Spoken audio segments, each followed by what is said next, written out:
ನೀವು ಮಾಡ್ತಾ ಇದ್ರಿ, ಒಂದು ಅನುಭವದ ಮಾತು, ನಿಮ್ದೊಂದು ಕಿವಿ ಮಾತು, ಹಿಂಗ್ ಮಾಡ್ಬೇಡಿ ಕಣ್ರಪ್ಪ, ಹಿಂಗ್ ಮಾಡಿ ಅನುಕೂಲ ಆಗುತ್ತೆ, ಹಿಂಗ್ ಮಾಡಿದ್ರೆ ಹೆಚ್ಚಿನ ಇಳುವರಿ ತೆಗಿಬೋದು, ಹಿಂಗ್ ಮಾಡಿದ್ರೆ ಹೆಚ್ಚಿನ ಆದಾಯ ಮಾಡ್ಬೋದು ಅಂತ ಏನಾದ್ರು ಹೇಳೋದಿದ್ರೆ ಒಂದೆರಡು ಮಾತು ಹೇಳ್ಬೋದಾ? ಅದು ಅದೇ ಮೇಯ್ನು ನಾವು ಭೂಮಿನ ಸ್ವಚ್ಛವಾಗಿ ಇಟ್ಕೋಬೇಕು. ಕಳೆ ಗಿಳೆ ಎಲ್ಲ ಜಾಸ್ತಿ ಬೆಳೆಸಬಾರ್ದು. ಅದನ್ನ ಅಲ್ಲಲ್ಲೇ ಕಳೆ ತೆಗಿಸ್ಬೇಕು.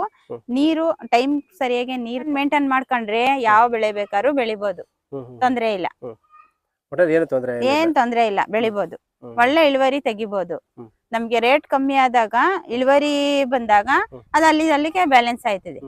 ಈಗ ಇಷ್ಟು ವಿಧವಾದ ಬೆಳೆಗಳು ನೀವು ಬೆಳೆದಿದ್ರ, ಅದ್ರಲ್ಲಿ ಈಗ ನೀವು ಒಂದು ಬಾಳೆನು ಬೆಳೆದಿದ್ರ, ಈಗ ತೆಂಗು ಹಾಕಿದ್ರ, ಅಡಿಕೆ ಹಾಕಿದ್ರ, ಈಗ ರೀಸೆಂಟ್ ಪಪ್ಪಾಯನು ಕೂಡ ಹಾಕ್ತಾ ಇದ್ರ.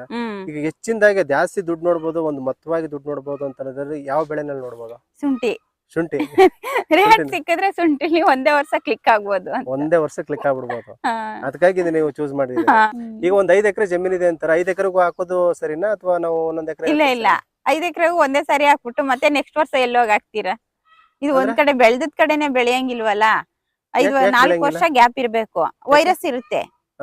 ಈಗ ಒಂದ್ಸಾರಿ ನಾವು